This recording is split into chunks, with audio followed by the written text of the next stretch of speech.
Alright, it's time for another update and forecast on the wildfires burning in California. Throughout this video, we're going to be focusing on the head fire, the Smith River Complex, and then we're also going to be looking at the deep fire as well. Those seem to be the three biggest fires that we're looking at in California. And then we're also going to take a very close look at the weather forecast because there's some pretty interesting things on the horizon, including Hurricane Hilary, which could bring some impacts to California. Now, just looking at the map right now, we're going to start with the head fire because that's the largest of the fires that we'll be talking about today. It's about 3,580 acres, 0% containment, and it does look like there's a large number of evacuation orders and warnings in place at the moment. Now, just looking at the update from this morning, so this is 11:15, it says fire activity moderated last night due to light rainfall and good humidity recovery. So what that means is a lot more moisture moved in, some of that moisture finds its way into the finer fuels, and then that reduces your fire activity. Ridge tops are much drier and the fire continues to back and flank. Structure protection in Hamburg, Horse Creek, and Scott Bar remains a priority. Type 1 team has commanded the incidents. They are developing a plan. Crews will be going as direct as possible with the weather today. There's a red flag warning in effect today and command expects abundant lightning. However, storms will trend wetter into the weekend. So that's going to tie into what we'll be looking at when we really dive into the weather. It's this red flag warning up here, which will bring more lightning throughout the day today. But then it does look like the Hurricane Hilary that's going to be moving in over the weekend will most likely create some more thunderstorms or at least rainfall across California. And it looks to be wetter, bringing in more moisture than the moisture that we have filling into California right now, which is the reason that we have some of the thunderstorms out there at the moment. So just zooming in on the head fire, just want to kind of get an idea of where the fire activity was yesterday, where we can expect the fire activity today.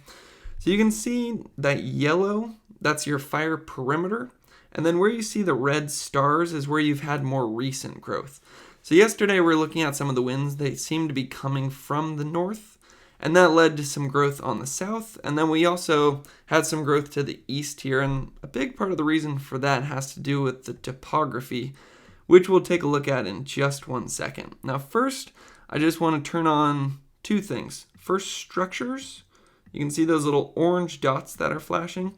So you can see there's a cluster of structures to the northwestern side of the fire. It does look like we had some recent heat activity on that side, and then also on the southern edge of the fire as well.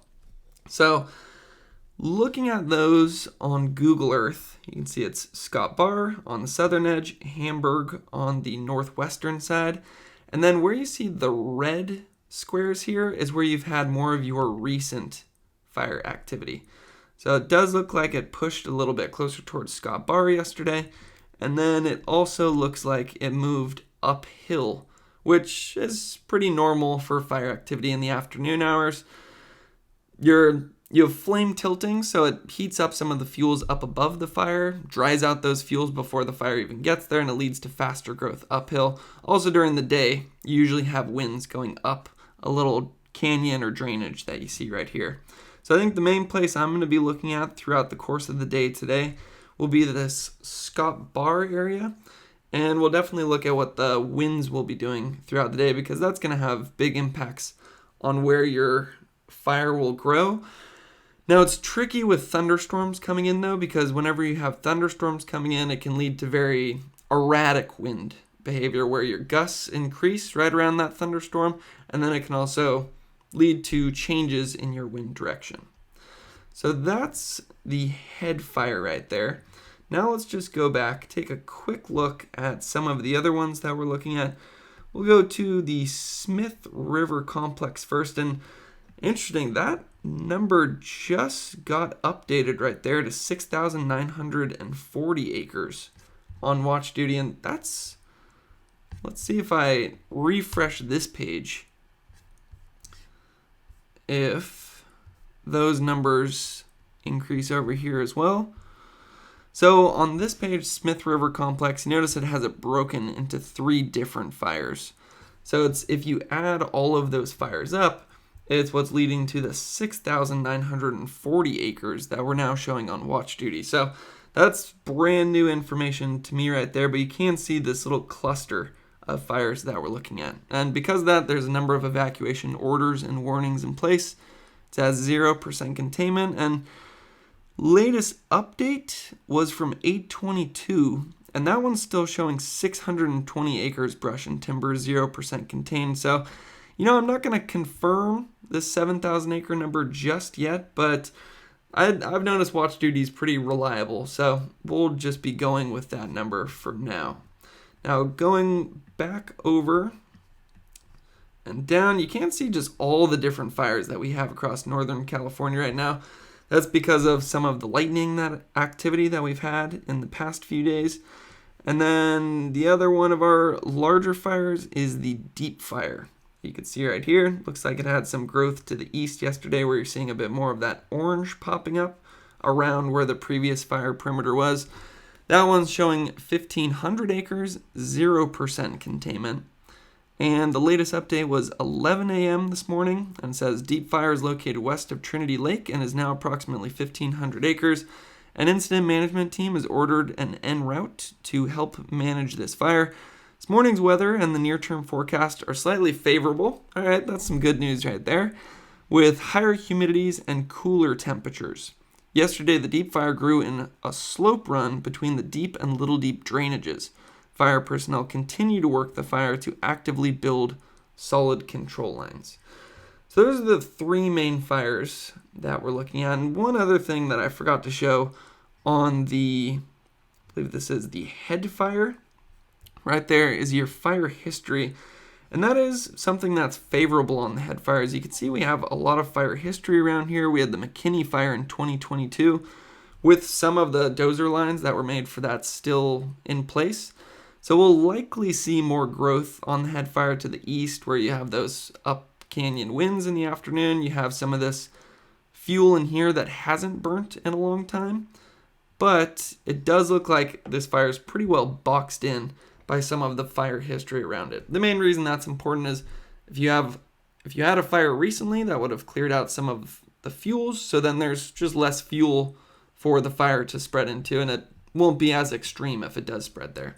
Now again, with that being said, the big question mark today is what's going on with this red flag warning, and you can see it covers a number of the fires that we have out there, including the head fire. So just want to take a closer look at some of the information that we're seeing about the red flag warning.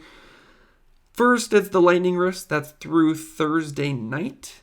So that's what's leading to some of the gusty outflow winds near storms. Lightning may cause new fires, and then storms may have little rainfall except under the core of the storm. So right under the storm, you might actually pick up a little rain, but then on the periphery of the storm is where you don't have as much rain. You could still get some lightning, and then you also have the gusty winds. Now looking at the red flag warning, it's in effect Thursday afternoon and evening for thunderstorms with abundant lightning on dry vegetation for Siskiyou, Modoc, Klamath, Lake, southern eastern Jackson, and eastern Douglas counties. Now I do want to click in here though, because there's something interesting that I read about it. Is it says, isolated to scattered showers and slight chance of thunderstorms is expected this morning, followed by scattered thunderstorms this afternoon and evening. Storms will trend wetter today, which is good news, but lightning strikes outside of the wet cores are still likely, gusts 25 to 40 miles per hour. So just looking at the state of California, where you have thunderstorms, that's because there's some moisture being pulled into the state from somewhere, and it's this low pressure that you see off of the coast of California. It doesn't look very organized, but it's spinning that classic counterclockwise with a low. That's how you know it's low. And then you can see how that is pulling some moisture more so into Arizona, Nevada, Utah, Colorado. But some of that is finding its way mostly up into Northern California, which is why that's where a lot of the thunderstorm and lightning activity has been recently, at least the ones that have led to some of the fires that we're seeing. Does look like it's a bit drier to the south here, but that is certainly something that's going to change as we move forward, because if you look at the regional section, this is Mexico right here, That's Hurricane Hilary that you can see is much more organized than what we were looking at yesterday. And that's going to be the big question mark in the forecast moving forward. Now, before we get into that, I just want to look at what kind of conditions we can expect up in Northern California this afternoon. Looks like it's going to be another hot day. If we go back to the National Weather Service here, you can see that the entire Central Valley is in a heat advisory. You have the red flag warning up in Northern California, and then we're starting to see some of the flood watches pop up in southeastern parts of California. That's most likely due to Hurricane Hilary. They're already anticipating some of the impacts there. So just looking at this afternoon, we've got pretty dry conditions out there. Looks like a little bit more moisture than what we had yesterday, but some humidity still in the teens, some temperatures still in the triple digits, although we are on a cooling trend through the middle of next week, so that's at least good news. Now we'll go back to the current time, and then let's look at the thunderstorm possibility. So clicking into 2 p.m., that's where you start to see a lot more of the thunderstorms pop up. Into 5 p.m., still seeing some thunderstorm activity. And then it starts to die down overnight, which is why that's when the red flag warning will be expiring. Now if we look at this, let's go back to 2 p.m. This is going to show some of the lightning potential. It looks like it does stretch south of Lake Tahoe, but most of that lightning potential does look to be up in Northern California, which is exactly where we're seeing the moisture moving in. Now, we can just take a quick look at the lightning potential as we get into Friday afternoon. Doesn't look to be as much in Northern California as what we're seeing throughout the day today, but then you start to see a lot more showing up in Arizona, and that's some of the early moisture coming in from Hurricane Hilary. Now you're going to see a lot more of that as you get into Saturday afternoon, and then eventually you're actually going to see Hurricane Hilary make its appearance right in Southern California. Now at that point it's not going to be a hurricane anymore. I looked this up yesterday. I think the last time a hurricane moved into California was maybe 1850 something. And you can question that because we have cooler water off of California. So hurricanes drop in intensity by the time they get here, but early indications are showing it could still be a tropical storm by the time it gets into California.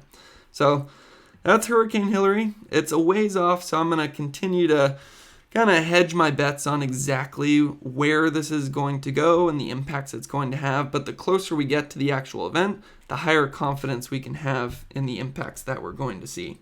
Just want to look at wind speed probabilities first, though. That gives you a good idea of the track that it's going to take and where some of the gusty winds are going to be. And then this is going to show the arrival time of some of the winds. So that looks to be Sunday at 8 p.m. right there. And then let's just take a quick look at the warnings. So looks like it's still a hurricane as it goes through Baja California and then transitions to a tropical storm as it moves into Southern California because it's cut off from a lot of the moisture or the warm water that is off of Mexico. Now just taking one quick look, I think the largest impacts from Hurricane Hilary for Southern California are going to be flash flood related because they're going to be picking up a lot of moisture over a very short period of time. Now in terms of wildfire danger, that's where it's a bit of a wild card because different models are differing on how much moisture the system's actually going to bring up into places like Northern California and the Central Coast. So if it's not a lot of moisture, you could get some maybe dry lightning or thunderstorms that produce some lightning and some fires. If it's a lot of moisture, flooding might not even be out of the question, and then it might actually be good for wildfire. So that is the main thing I'm going to be researching throughout the day today because I'm still very questionable on what's going to happen there, and I haven't seen too many events like this before. So stay tuned. I'll have a lot more information on that coming up.